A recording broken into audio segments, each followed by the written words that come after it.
Unless otherwise indicated, Ratchet Book Club is intended for a mature audience. Viewer discretion is greatly advised.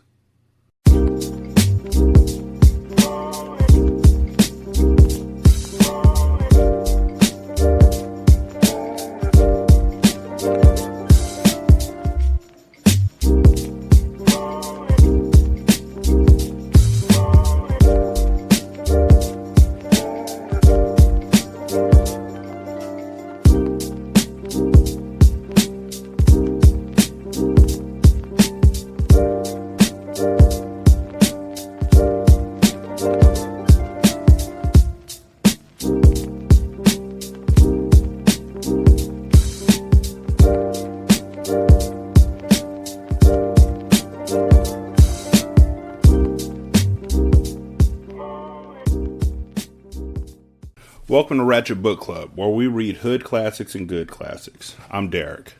916-633-1537. Ratchet and Ratchet at gmail.com is the email address. Ratchet Book Club is where you can find us at on Twitter. Leave a review on Podchaser. Leave a review on Apple Podcasts. Leave a review Stitcher. Leave a review on Pocket Cast, Castbox, Cast Addict, Podcast Addict. I don't know. The three main ones are really podcast. See, fuck these guys. The three main ones are actually Podchaser separate shows, and then Apple Podcasts. Because you can leave a review for the show overall, and then you can leave a review for separate episodes on Podchaser, which makes it better than all those other ones. The fuck is their names? Like, seriously. Castbox. That was the name. I was close. I wasn't. Fuck those guys. So, anyways, they're not sponsoring me. Why do I? Fuck those dudes. So, I had to tap out on Chapter 2. I wasn't going to read Chapter 3 because Chapter 2 was just the worst. I mean, the end of the Cartel Book 1, Chapter 14 and Chapter 13 was bad enough, but this was just, oh my God. So hopefully it's a new day and, we move forward. We put that fuckery behind us. Chapter 3, Me and More. 6 years of lockup in juvie was too much to even recall. And again, I still think that it's crazy that she got 6 years for defending her sister, but they wrote the book. I just read it. The loneliness, the abandonment, every day spent in there took a little bit more of my sanity away. It was bullshit. Day in and day out, it was the exact same. The only thing that kept me going was the fact that Anissa was waiting for me on the outside. My mother tried to come and see me, but I never accepted her visits. I didn't have shit to say to her because I felt like there was no excuse. She wasn't there for Anissa and me when we needed her most. And as a result, I got locked up, and Anissa had skeletons in her closet that she would harbor for the rest of her life. I didn't fuck with my mother, and I probably never would. All Anissa and I had were each other. That was enough, and she did my time right along with me, keeping my account full as well as visiting me weekly. I never regretted my actions, not once. That's part of the reason they made me do all 6 years. They had me going to therapy as if I needed rehabilitating. All I had to do was show remorse, and they would have let me go early. But remorse for a motherfucker like Perry was something I couldn't even fake. I hated him. He deserved to die, and the older I got, the more I truly understood that I had done the right thing. Nobody knew the connection I had with my sister.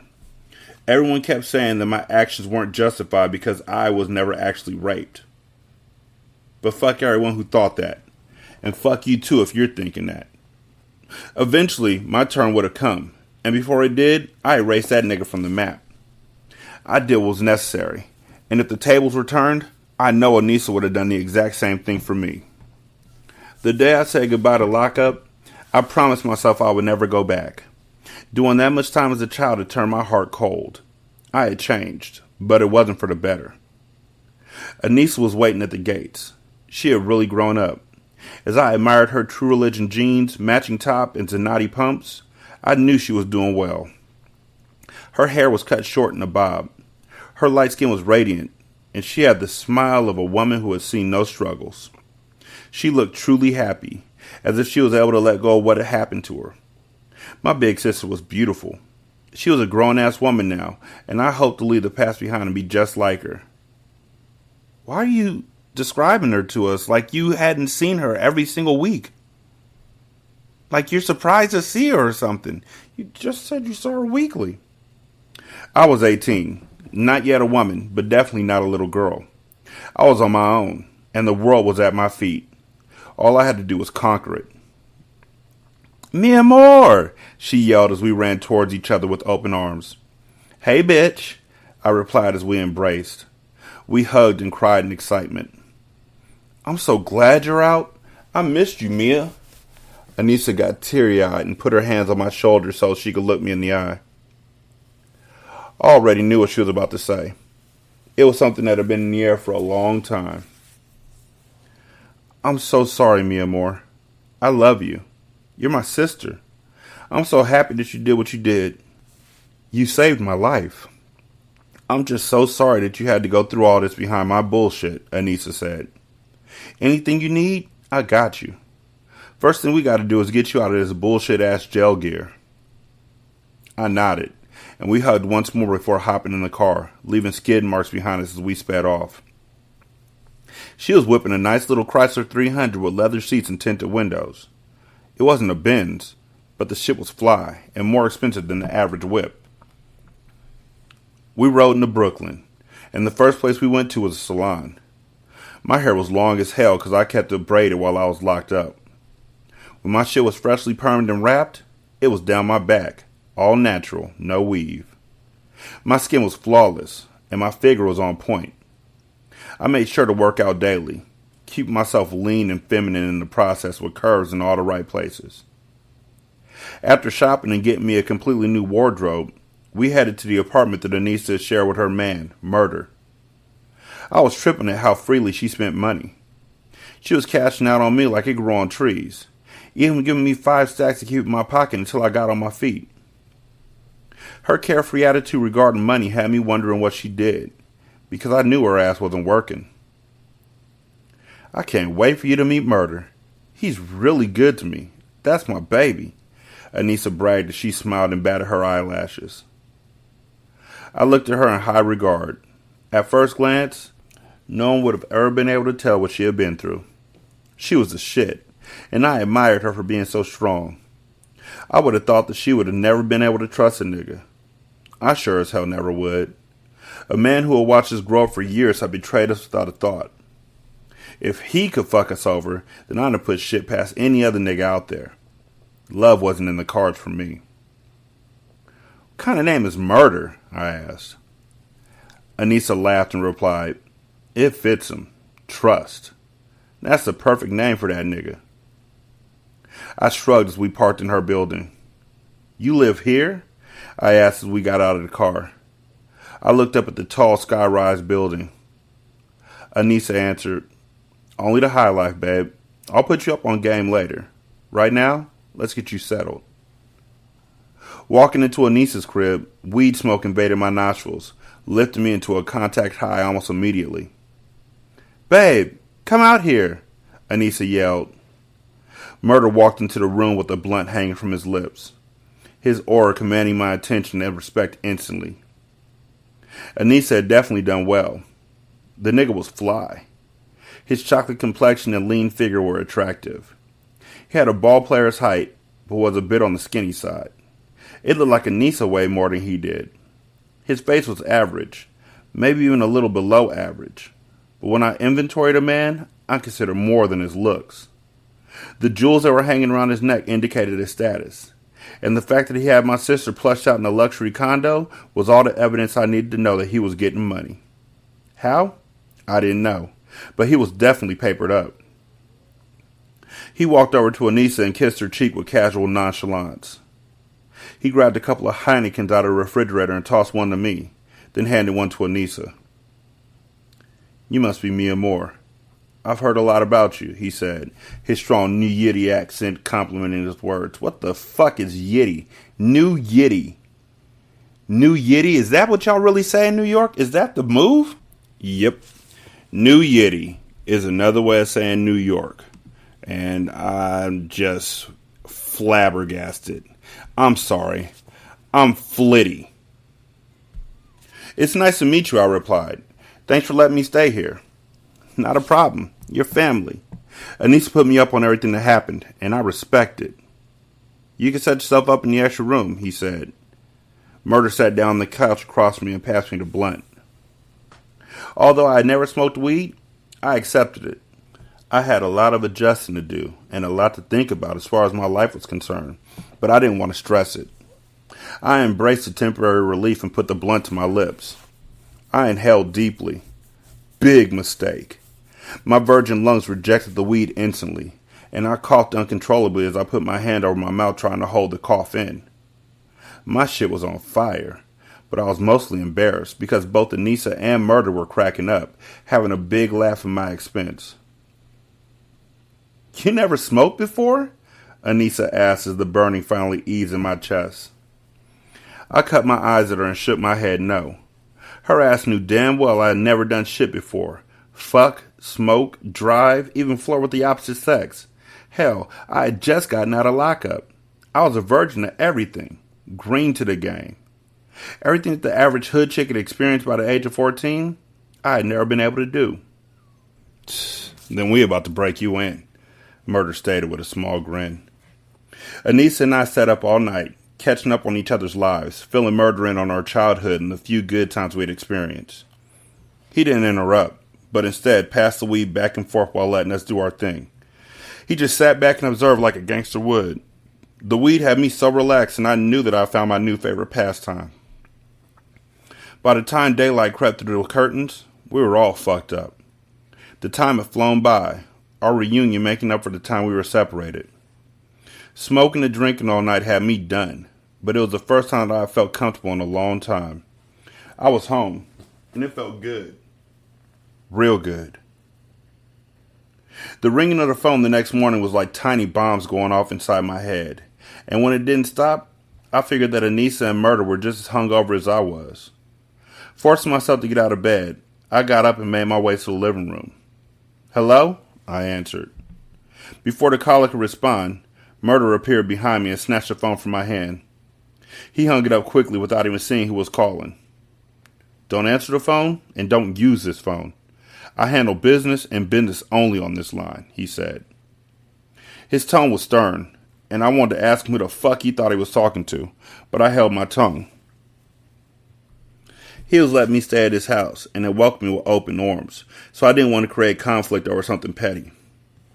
I frowned, but before I could say a word, he went into his pocket and pulled out a wad of money. He peeled off $500 bills and held them out for me. Take this and get a cell phone today. No one uses this phone, alright? He said as he softened up his tone. I guess he realized that he had been kind of harsh. Yeah, okay, I said reluctantly. The fuck is up with that? I thought as I made my way back into my room. I know this nigga don't got bitches calling here. What else could be so important? I made a mental note to discuss it with Anissa and went back to sleep. Bet buck, Murda Mamas got their name from this nigga. They gonna find out that he's actually a hitman or something like that, and Anissa's working with him, and so they gonna become his Murda Mamas like Charlie's Angels or some shit. I decided to not even bring the phone thing up the next day. Anissa seemed happy, and I wasn't trying to be the one to break up her happy home. Murda hadn't really shown me shade. I was just making assumptions, so I swallowed it. Hey, sleepyhead, Anissa greeted as I walked into the kitchen. She set a plate of pancakes and eggs in front of me and kissed the top of my head as if I was her child, before taking a seat herself. Hey, niece. I'm so fucked up right now, I said with a half smile. The food will make you feel a little bit better, she replied. Did Mommy ever try to contact you? I asked. She tried, Anissa said vaguely. She sighed deeply. Look, it's like this. I don't have any family. Family's there for you. They protect you. And Mommy never did none of that. The only family I got is you. What about murder? I questioned curiously. I wanted to know how deep their bond was. I never wanted to see Anissa hurt again. not by murder or anyone else. He's good to me. I care about him. He makes sure I have everything I need. I'm glad he's a part of my life, but with him, you can't really plan ahead. I have to take it as it is today, because one day, he's not going to make it through that door. We both have a clear understanding about where we stand. It works between us because neither one of us is looking for love. He doesn't disrespect me with other chicks or nothing, but if it ever came to that, I'm not tripping. He's security, and I need that right now. Nothing more and nothing less. I really couldn't understand why she had Murda on a short-term relationship plan, but I didn't question her. She knew him better than I did. In any relationship, there's baggage, and she knew what Murda was carrying. Can I borrow your car? I asked. You know it, babe, she replied without question. That was one of the reasons why I loved her so. She wasn't on no fake shit. What she had, she was more than willing to share with me. It had always been that way. If there were only 2 pieces of bread left, we split it and made ghetto one-slice sandwiches.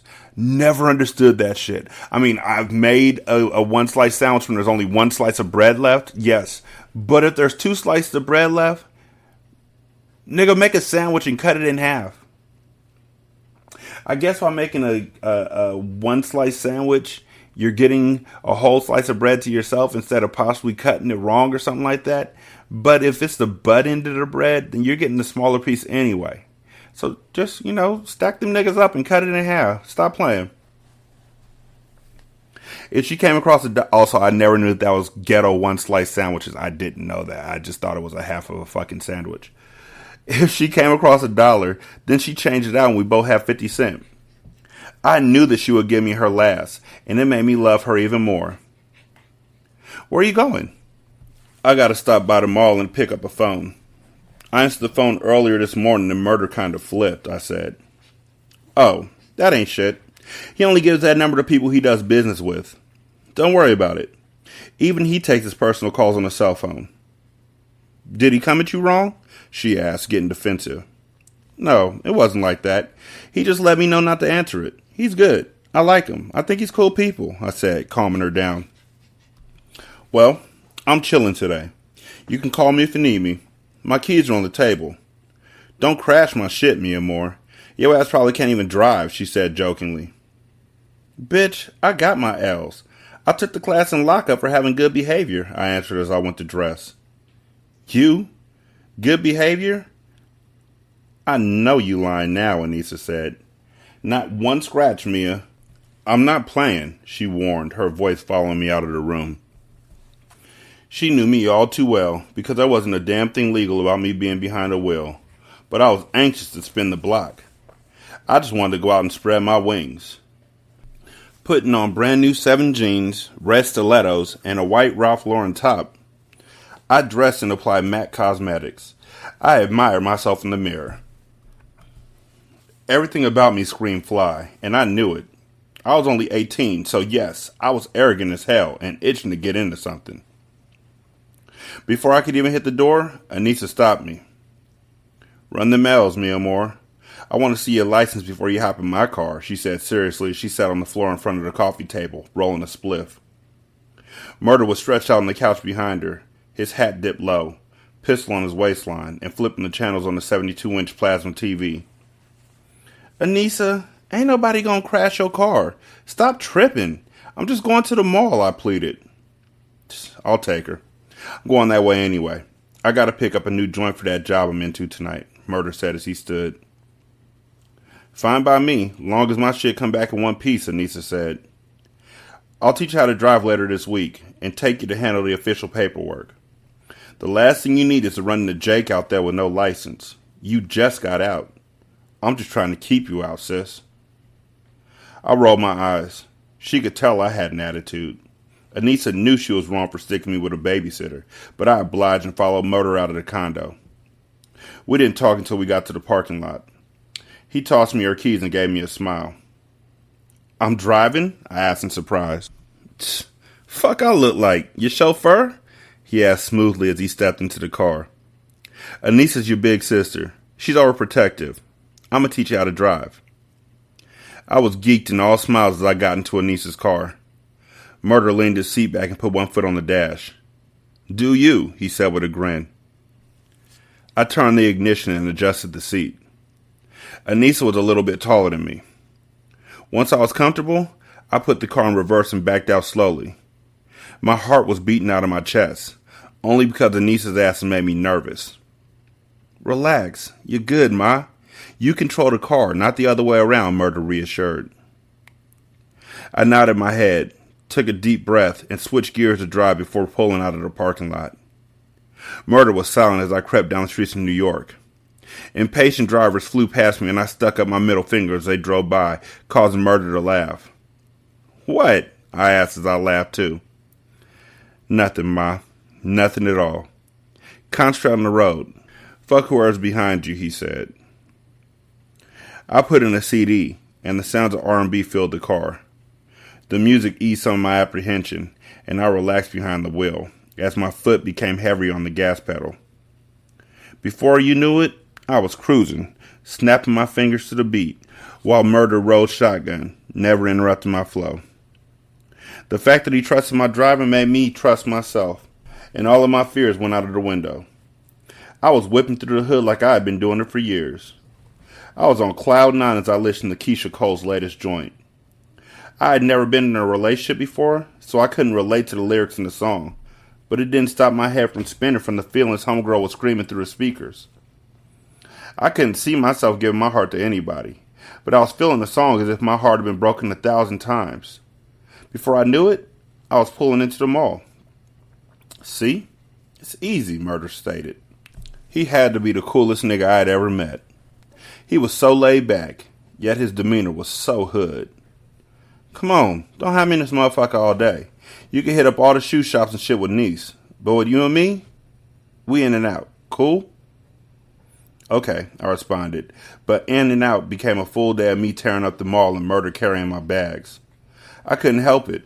The little shopping spree that Anissa had given me the day before hadn't quenched my thirst. Murda wanted to complain, but he didn't.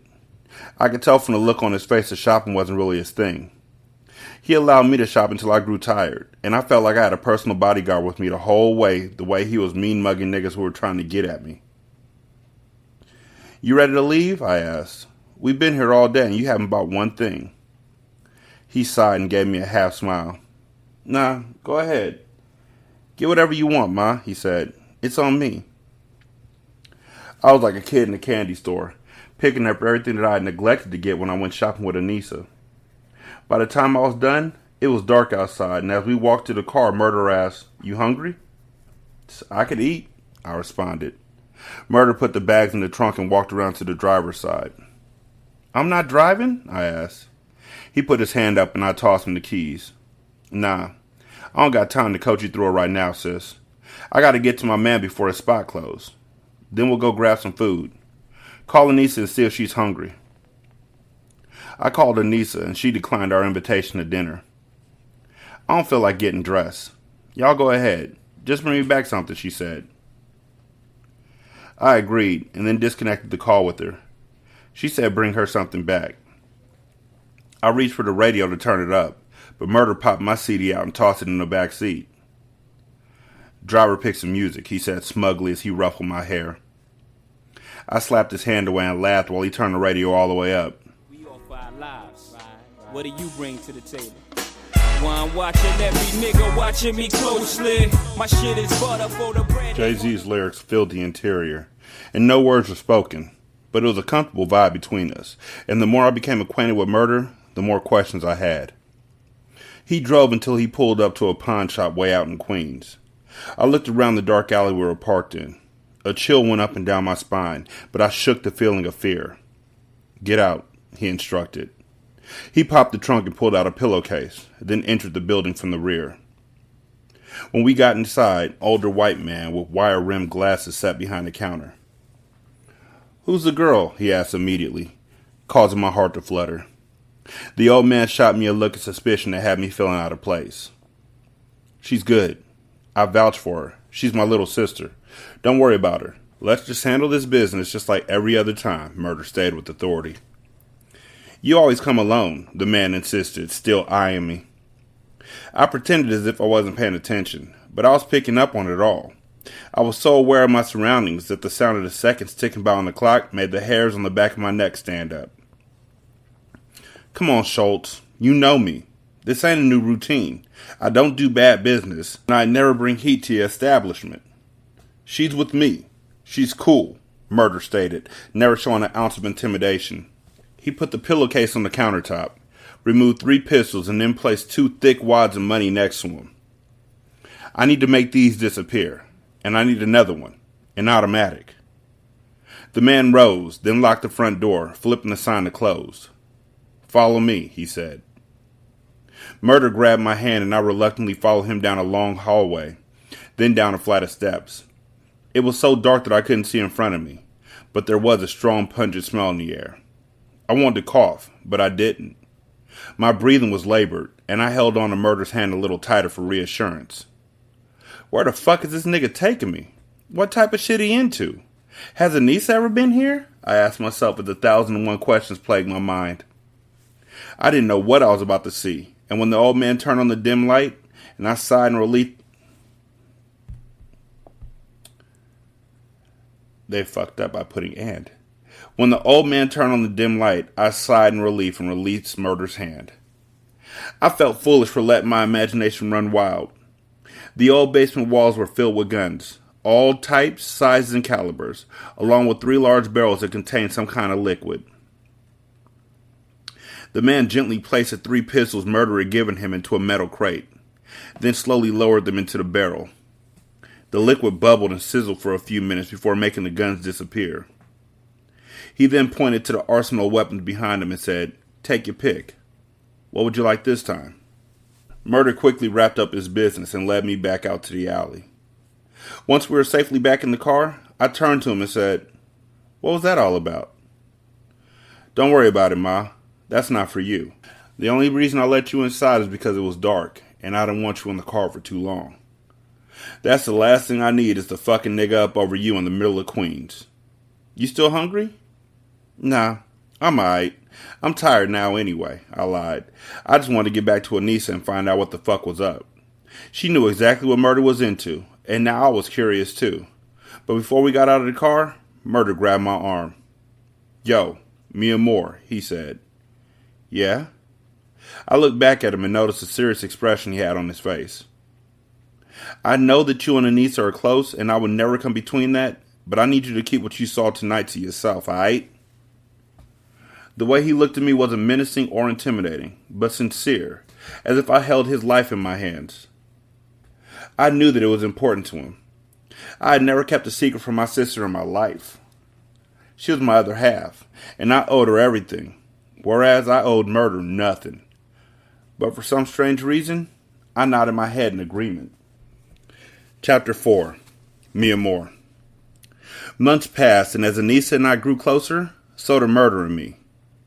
It should be Murda and I, shouldn't it? Anissa and I spent day in and day out together. She was my love, and although I wasn't a little girl who followed everything that she did, I still admired her greatly. Most days, we were shopping or taking day trips to the spa. The notion of getting a job was never an option, because Murda made it clear that his lady didn't need a job, and since I was just like Anissa, he was claiming me too. So I wasn't to lift a finger.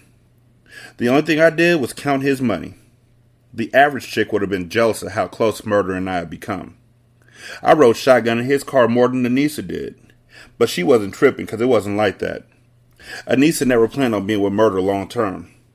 She was just riding the wave, she would say. When the ride was over, she was getting off. She would always say that there was no room for love in the life he was living. And since he always said he was never giving it up, they maintained a relationship. They pledged that they would never let it get too serious. He looked out for her, though, and I knew he would do anything for her, because in the short amount of time he had known me, he gave me his all. He called me his little mama and kept me grounded, because he said fucking around with Anissa, I was becoming a diva. All in all, life was good, but I still had no idea exactly what Murda did to fund the lifestyle. All I knew is that when the phone rang, it meant money. Sometimes after answering it, he would be gone for days, but when he'd come back, I'd have a whole lot of new faces to count. Big faces. Ben Franklin's. Before I knew it, I had been out for a year, and my birthday was rolling around. Anissa had spoken to Murda about throwing me a party, and although he wasn't really feeling the idea, he consented anyway. I was turning 19 and feeling myself more than ever. The past year of my life had been amazing, and I couldn't wait to celebrate. Murda rented out a tri-level loft in Brooklyn and invited the entire hood out to the affair. He even paid young Jeezy to perform. As I dressed for my big night, I oiled my body down and applied body shimmer before putting on a chocolate Fendi dress with gold braided straps that crisscrossed in the rear, revealing my toned back. My wide hips, flat stomach, and shapely behind had my dress hugging me precisely. My gold stiletto Zanattis and gold matching clutch were the perfect accessories. The dress was short and completely opposite of my normal attire. I was usually geared, always fresh with skinny jeans and a cute blouse or tops with heels, but that night I was letting my grown woman on from head to toe, leaving very little to the imagination. My hair was curled and hung down my back, while my makeup was professionally done and gave me a dramatic smoky look. As I sat on the bed and fastened the ankle strap on my shoe, Anissa walked in. Her strut was runway flawless, and her dress effortlessly sexy. "You look like a grown-ass woman, Mia," she complimented with a smile. "I've been that. You didn't know?" I asked with a smile to match. Anissa pulled a Tiffany box from behind her back and handed it to me. "Happy birthday, Mia Moore. I love you." I opened it and gasped at the diamond necklace and matching tennis bracelet. "Thank you, Anissa," I said with a big hug. Anissa laughed and replied, "I had to give you my gift first. Murda's gift to you is shitting all over mine." "I highly doubt that." I put on the necklace and bracelet just as Murda knocked on the door. I didn't show it, but I was excited to see what my big bro Murda had gotten me. I couldn't imagine that anything topped Anissa's gift, though. "It's time to..." He stopped mid-sentence and nodded his head in approval when he saw me, as if my appearance had taken him by surprise. "You look beautiful, sis. Happy birthday." "Thanks," I blushed. "Is it time to go?" He nodded and held out his arm for me. I grabbed it and walked out with him, with Anissa trailing behind us. We were almost out of the door when Murda's business line began to ring. He stopped mid-step. "Murda, come on, not tonight," Anissa said, raising her eyebrows in annoyance. "You're right," he said. He kissed her on the side of the cheek. "It's about Mia Moore tonight." I let Anissa walk ahead and I whispered to Murda, "Go ahead and get it. I'll keep her on ice for you," I said, knowing that if Murda didn't answer the call, he would be thinking about the money he missed for the whole night. "Cool," he said almost as if he was relieved, and he rushed to the phone and picked it up. I talked to Anissa on the way down to the car and told her that he had to use the restroom to distract her. Moments later, Murda came rushing down the stairs and caught up with us. He winked his eye at me to say thanks, and we got in his car and headed to the party. We arrived at the club, and the line was out the door. It was ridiculous the amount of people who came out. Undoubtedly, they weren't all there for me. I didn't fuck with anybody, and I had no friends beside my sister and Murda, but just the fact that the place was packed in my honor pleased me. We stepped out of the limo with a million eyes fixed on us. We bypassed the line and walked straight in, making our way to VIP. I felt like a celebrity, and I was all smiles, and so was Anissa. "Wait, is his car a limo? 'Cause she said they got in his car and headed to the party. Is he a limo driver?" Murda had an uncomfortable look on his face as he escorted us in. I could tell he was uncomfortable around all the people. His head was on a swivel, and his arms stayed tucked in his hoodie, palming his pistol as we entered. That nigga never took a day off. He was always on his toes, and I had to respect it. The entire place was decorated in turquoise and white. There are already bottles of Chris, Remy Louis 12 Grand Cognac, and bottles of Mo spread out in ice buckets around my spot. The music was already at screaming level, and the party was going at full blast. "If you need anything, let me know. I'm gonna watch the niggas handling my money at the door and make sure everything goes smoothly. You have a good time. This is all for you," Murda whispered in my ear. I nodded, and we all sat down to get it cracking. Murda frequently peeked into the main room and checked on us, and then he would head back out to the front door. He didn't mingle at all. Instead, he sat back and watched me and Anissa do our thing. I was walking through the party, the DJ plugging my name every few minutes, making it known that I was a guest of the hour. After that, I was shown mad love. Niggas were pinning money to my dress and buying me drinks, regardless of the fact that I had $500 bottles sitting on ice back at the table. Anissa and I were doing it big, dancing and getting fucked up. I was 19 and still a virgin, and the slew of fine niggas in the building had my hormones on fire. If I was a different kind of chick, I would have had one picked out for the after party. But Anissa had already groomed me. Niggas treated you how you allowed them to, and I was never going to be anyone's AM jump off, so I kept my rage and emotions at bay. After circulating the building a couple times, I was about $3,000 richer from all the birthday money niggas had given me. They were all trying to put their bids in to see who I was going to choose. But little did they know, I was going home alone. I didn't fuck with niggas who paid to play, because a bitch like me wasn't for sale. I was tipsy, but Anissa was loaded. Niggas were really on her because she had the body of a goddess, and her dress was barely covering her ass. Her dress looked like it was sprayed on, and the bottom of her ass cheeks kept showing, and she constantly had to pull down her dress to cover herself. It was all fun and games until Anissa broke her own rule and became one of the drunken bitches in the club who ended up getting carried out. I noticed her stumble a little. "Niece, you okay?" I yelled, trying to be heard over the music. She shook her head.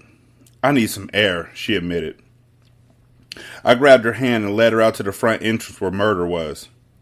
He saw me trying to keep Anissa balanced and rushed over to help me. "What happened?" he asked. "She had too much to drink," I explained, while trying to keep her steady. "Maybe we should just go. It's getting late anyway." Anissa shook her head. "No, mi amor. It's your party. I just need to sleep it off. You stay and have a good time. I could take the limo back home. I'll be fine." "Are you sure, Anissa?" "I don't mind coming with you," I replied. "No, stay. The night isn't over yet," she said. Murda helped her into the limo and tipped the driver to take her home and make sure she got into the condo safely, then turned his attention back to me. "You good?" he asked. "I know how to handle my liquor," I said with a smile. "I learned from the best." I was referring to him, because he and I had gotten fucked up together plenty of times since I'd been home. "Go have a good time. I'll be in shortly. We're closing the doors in a half an hour," he said. I went back into the club and made my way to the table, but was detoured when I felt someone grab my hand. I turned around to the sexiest nigga I had ever seen in my life. No bullshit. His gray eyes penetrated mine and I smiled. "You're grabbing me like you know me or something," I said with an attitude as I snatched away flirtatiously. He held my hand up, and I did a sexy half spin so he could admire what I had on. Drake's latest hit came on, and we began to dance. The dude's hands felt good on my body, and I was beyond intoxicated. Any other day, I probably would have smacked the shit out of him, but when my song came on, the liquor told me to make an exception. I was rocking my hips and grinding on him sexily, having a good time, until I felt someone snatch me up. I looked up to see Murda glaring at the nigga. "Is there a problem, my nigga?" the dude asked. "I don't know. Is there?" Murda asked. The look of rage behind Murda's eyes surprised me, and told a story all his own. The dude stepped back with his hands raised in surrender. "No disrespect, fam. I didn't know she was with you," he muttered. If he did have a chance with me, after seeing him bitch up so easily, he for damn sure didn't have one after that. Murda snatched my ass all the way across the dance floor and into the back of the loft until we were in a quiet room. "The fuck, Murda? Why you tripping?" I asked. "Don't make me fuck one of these niggas up, mi amor," he said in an overprotective tone. "Nigga got his hands all over you." He was yelling, and I had never seen him lose his temper. I was speechless. For the first time, I saw a look in his eyes that I had never seen before. I guess I had seen it before. It had been there all along, but this was the first time that I had acknowledged it. There was something in the air between us. "We were dancing. That's it," I whispered. "It wasn't a big deal. We had spent so much time together before, yet this was the first time it felt awkward. My heart was racing and my palms were sweaty. I was nervous around him. Not because I was afraid of him, but because of the way he had me feeling. I didn't want him to be mad at me or to be disappointed in me. I cared a lot about what Murda thought of me. I left the room and chilled at my table, while Murda hugged the bar until the party was over. After the entire place cleared out, Murda approached me with the last bottle of champagne in his hands. It had a red ribbon tied around it. "You have a good time?" he asked. I nodded. "I did. You're too good to me," I said aloud. "I didn't mean to upset you earlier. It was innocent. You acted like I was fucking dude or something." "I know, mi amor. I overreacted. I don't like the idea of a nigga disrespecting you." "I will murder a nigga over you," Murda said sincerely as he looked me in the eye. "Pop one last bottle with me?" he asked. I nodded and gave him a half smile as he filled 2 champagne flutes. He popped the cork. "What? How he popped the cork if he already flapped?" He popped the cork, causing champagne to spill over the top. "Happy birthday, mi amor," he said. "To you." "To me," I agreed as we raised our flutes. One bottle turned into 3 as we laughed and conversed with one another. We were both toasted by the time we decided to leave. In my mind, I went over all the times I had been around Murda. We had formed a bond with one another, and it started off innocent. But as I sat across from him, I felt my heart beating furiously inside my chest. The feelings and thoughts I was having were far from right. They were not the feelings that one has for a big brother, but ones that a bitch had for a nigga she was trying to make her man. I was slowly admitting to myself that I was feeling them in a deeper way, and that fact was tearing me up on the inside. He held out his hand and I followed him out of the loft. My heels echoed off the concrete floor, and when I got outside, my mouth dropped open at the sight of a silver SL550 Benz sitting there with a red bow wrapped around it. I turned around and looked at Murda. "This is my car?" I asked. He smiled charmingly, and I already knew the answer. "Oh my fucking God," I yelled as I ran around to the driver's side. The keys were already in the ignition, and I admired the custom leather seats and the wood grain dash. He stood outside, leaning on the back door as I explored every aspect of the car. I jumped out and hugged him tightly. "Thank you, thank you, thank you," I screamed excitedly. "This is too much." Murda grabbed my hands and intertwined his fingers with mine. Feelings of guilt instantly came back, because we were both letting the liquor cloud our judgment. He kissed my forehead, something that he had done many times before, but my body had never reacted like this. Butterflies fluttered in my stomach, and I felt like I had to throw up, while tiny darts of electricity awakened my southern lips. "Murda," I whispered as I wrapped my arms around his neck. "What up?" he asked in a low, raspy slur. I stood on my tiptoes and kissed his lips. I couldn't help it. The voice in the back of my head that was telling me to stop was overpowered by my growing attraction to him. Murda was my brother, literally. He was Anissa's man. Even the thought that he and I were wrong, but everything about his touch felt right, like his fingers were made exclusively for me. I was so lost in his embrace. He lifted me, his hand supporting my bottom as I wrapped my virgin legs around his back. I had an itch that I desperately needed scratched.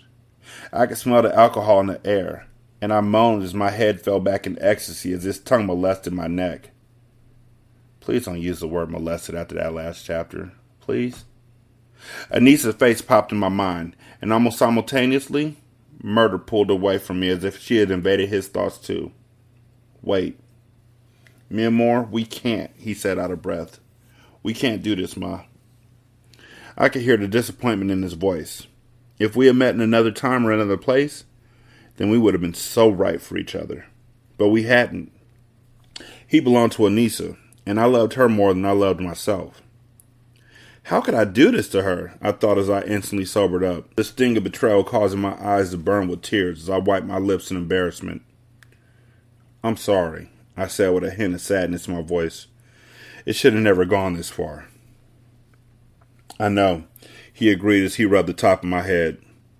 We both knew that we had just fucked up. "I know," he repeated. "How do I tell my sister something like this? She'll never forgive me, I whispered. I'm so stupid. Murda pulled me close and kissed the top of my head. Don't worry about it, Mia. I couldn't stop the tears from coming down my face. She's gonna hate me, I cried hysterically. Shh, Mia Moore, shh. Don't cry, Ma. Your sister loves you. I heard about you every day before I ever laid eyes on you. You're all she talks about. She made me love you, Mia Moore, before I even knew who you were. We both made a big mistake. That's it. She doesn't have to know. I would never break her heart like that. We can't let this happen again, though. It's not meant to be. It was the first time I had ever let anyone penetrate my heart besides Anissa, and I didn't like the sacrifice it took to love another person. Love costs too much. I learned on that day that it was sacrificial.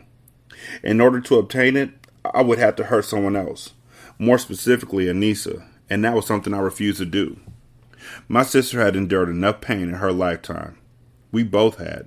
And although I yearned to know what happiness felt like, I refused to do it at her expense. As we got in the car, I cried on the inside. This was one more emotional scar that I had to deal with. Mia Moore, Murda called as he ruffled my hair playfully. I knew that he was trying to switch the mood back to what it used to be. Playful, brotherly, and pure. But I moved my head away from him and didn't respond as I stared out the window the entire ride home. I already told myself that any unnecessary interaction between us would have to stop. I had never been naive. I knew that things would never go back to the way they used to be. See, I figured that was going to happen. The first time that they rode in the car together, I thought he was going to try and push up on her. And you blame Anissa for this shit. I learned to love you before I even met you because of what she said about you. I fell in love with your voice through the phone. Like you always I pictured you as being such a wonderful, lovely person. And then it was true. And I couldn't help but fall in love with you. Touch my dick. Like, dude, you can buy her a million Benzes. That does not give you the right to, first of all, get a 19-year-old drunk as shit. I mean, I guess that was like the way it was. But you got a 19-year-old drunk as shit, gave her a nice-ass car, and then started trying to make out with her. And then you're like, oh, no, this is wrong when she said this wrong. Like, yeah, you're right. This messed up. This wrong. I shouldn't have done that. That's my bad. I shouldn't have done that because, you know, your sister. Yeah, you want to do it again, though? And you know the way that she said that, he's going to try and push up on her again in another chapter. Somewhere down the line, something's going to happen. Trying to ruffle her hair and go back to the way it was because he knows. And it's weird because he and Anissa's relationship, they stated clearly that he and Anissa's relationship, she didn't care if he had another girl. But I know that he would definitely care if the girl was Mia Moore. So, yeah, you done fucked up, dude. Like Murda, that's fucked up. But somehow still, he's going to end up dying in a way that makes them name their group after him. Because she's never going to tell Anissa what happened. 916-633-1537, ratchetandratchet@gmail.com, Ratchet Book Club on Twitter. Leave them a review on Podchaser and Apple Podcasts. Let me know where you left it at. I'll find it. Yeah. Become a Patreon member at patreon.com/single simulcast. Buy me a book or a movie at buymeacoffee.com/sscast. Thank you so much. I greatly appreciate it. Y'all be good. I'll holler at you later. Peace.